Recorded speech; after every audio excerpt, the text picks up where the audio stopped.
So I'm really happy to be able to kind of be the last presentation of these 3 days, because I feel like a lot of what I'm going to say is going to tie things all together. So look at us planning that so well. Yay! All right, I will share my screen here in a second, and also I will drop a shared folder link into the chat before I pull it up. I have a QR code coming though too, so if that's easier. And then let me share my screen. I've been teaching in person for a year, and I'm like, what am I doing on my screen? Awesome. All right. Can you all see that okay? Yep, looks good. All right, awesome. I'll leave that QR code there for just a second in case that was easier than the shared folder. The slides are in the shared folder in a PDF with links enhanced. So anything I share should be linkable for you to download. So my background is special ed. So I'm always a little bit interested in ableism as a topic, and have been recently really digging into deficit thinking and really looking at that in all aspects of what I do, and finding that, you know, I'm not always doing as well as I would like to be doing. So little targets for today, my little target dog. I'm just hoping to have kind of a shared understanding of deficit thinking versus asset-based approaches. And hopefully something will connect for you, and something that you can do in your own classes or trainings, or something that you can carry back to your own campus. So deficit thinking essentially is anything that blames students for shortcomings that you see in classes, and also sets them up as being the folks that need to find solutions to whatever isn't going well for them. So that can be really problematic when we're trying to move away from really being stuck in those deficit models. And so a couple of terms that folks use interchangeably: asset-based instruction, strengths-based approaches, and you'll see those terms kind of mixed around a little bit even in the literature. But essentially, we're trying to shift away from being in those things that students don't do well, and trying to look for different ways to leverage those strengths while you're working on just having different ways for them to be able to either boost a skill deficit, or find a way to manage in spite of a deficit or a weak area. And so thinking about how they might be able to do that in class. So what might this look like in our classes? And I'm at Ohio Wesleyan, and so we are, you know, small, right? So we tend to be still a fairly white campus.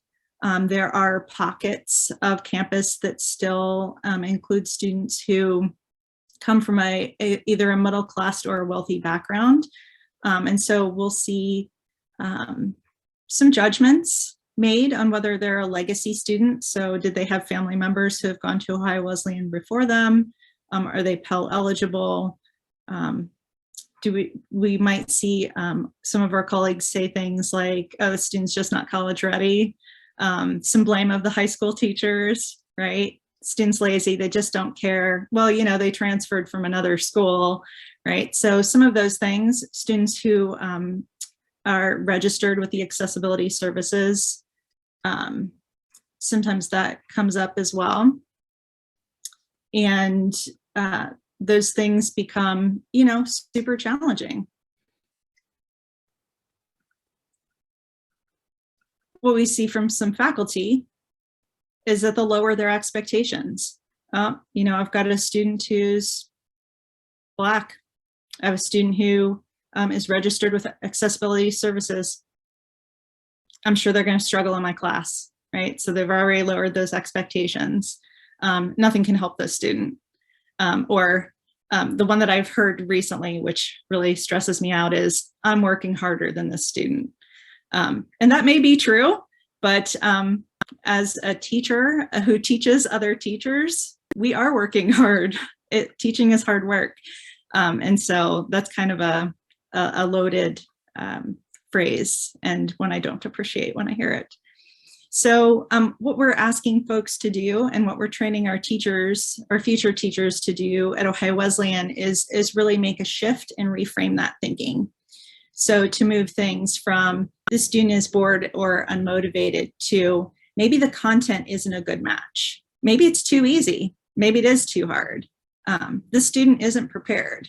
Well, let's shift that to maybe they need some help with executive functioning. And we've heard quite a lot about that over the last couple of days with lots of good ideas for what we can do.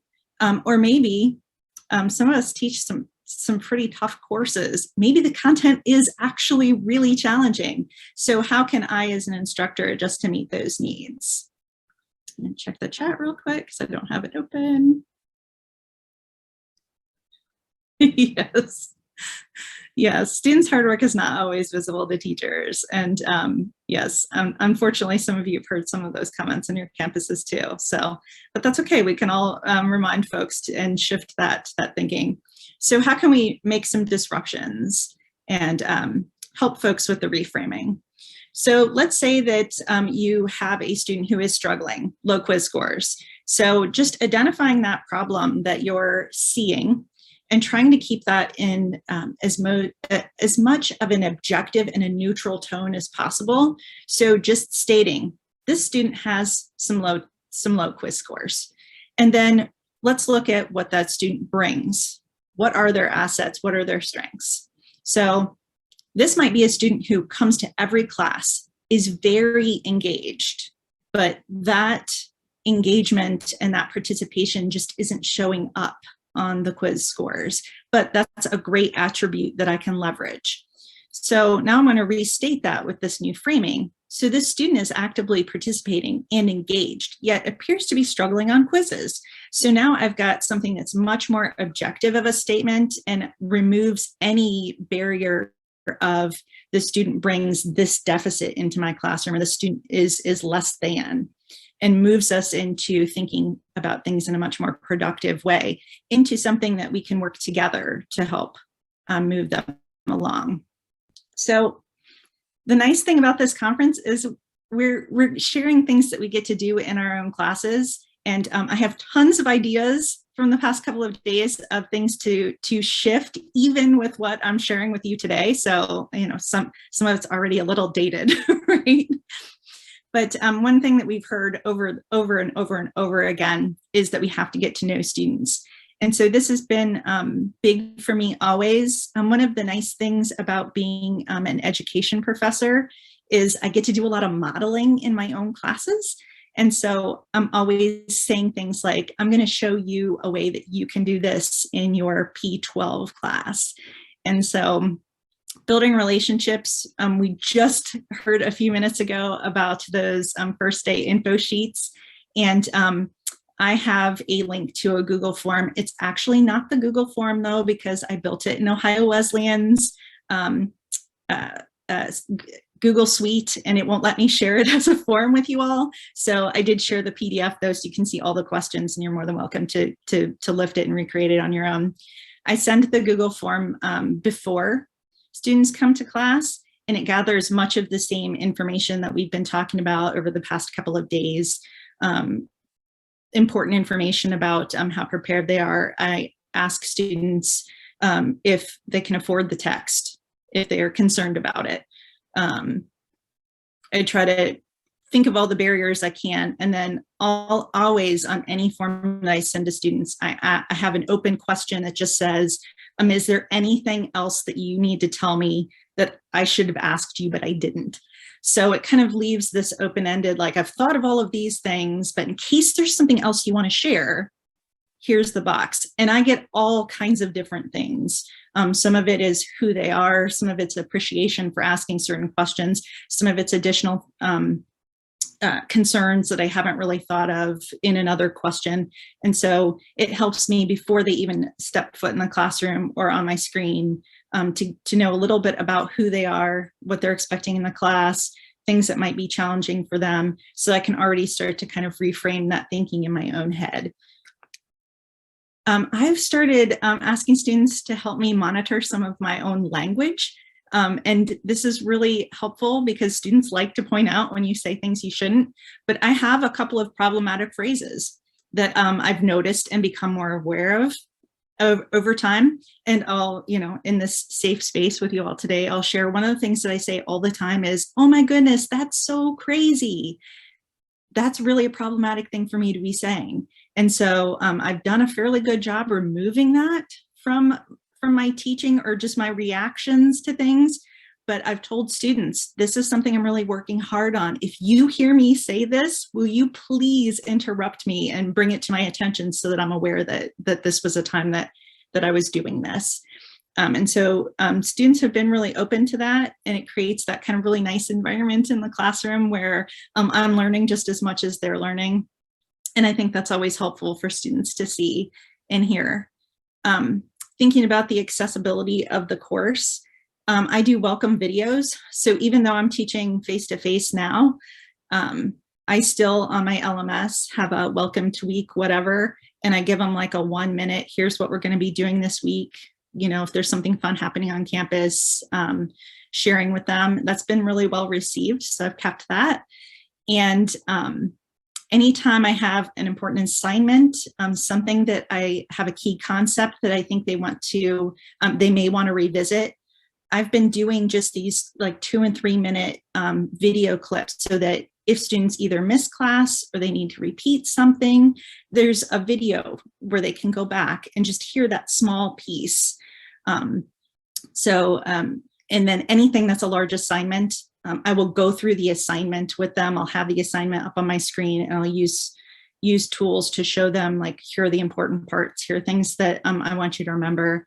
I'm a big fan of using guided notes, and then I give them the slides at the end of class so that they have multiple copies of things. And I use a weekly checklist. One of the classes I teach has a lot of brand new incoming first years. And so helping them kind of look at what they need to do in a week and manage that schedule has been really helpful, and students like it. So I've kept some of those things, and some of those did come initially from COVID.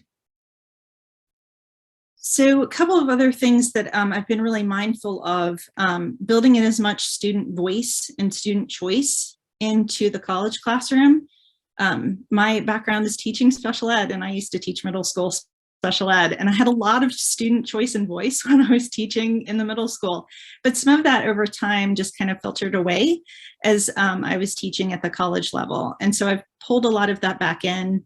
I have a Google form that I send out 3 weeks in that basically says what's going well, what's not going well, talk to me, and then I can make shifts. I also use a Google form that is just I have a question form.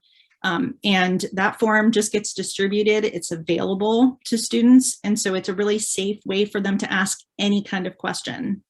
And I get a lot through that form because it's anonymous unless they put their name on it. And so the nice thing is that if they have a question, a lot of times other folks in the class will have the same question.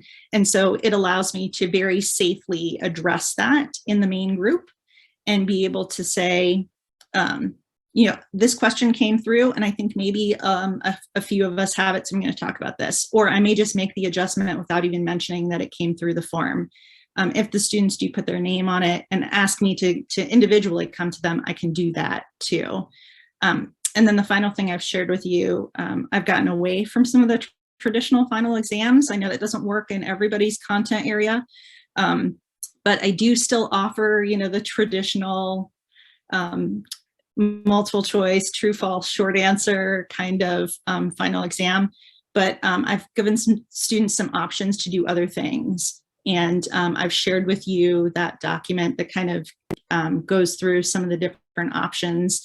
More and more students take advantage of that every year. I started it during COVID and it's stuck around.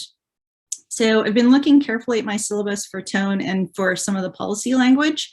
And I've spent a good amount of time doing that and trying to make sure that the students who take my class know that they can succeed. success is possible even if this content is challenging, even if you're nervous about it. And so I spend a lot of time offering up examples, sample papers, all the rubrics get shared in advance. We talk through that. There's usually video support, and I've shared a whole folder just to give you kind of a snippet of what that looks like. UDL, that's been mentioned a lot. And one thing that I'm really fortunate to be working at Ohio Wesleyan, we are a very small department. There are 4 of us in the department, and we actually all use the same syllabus template.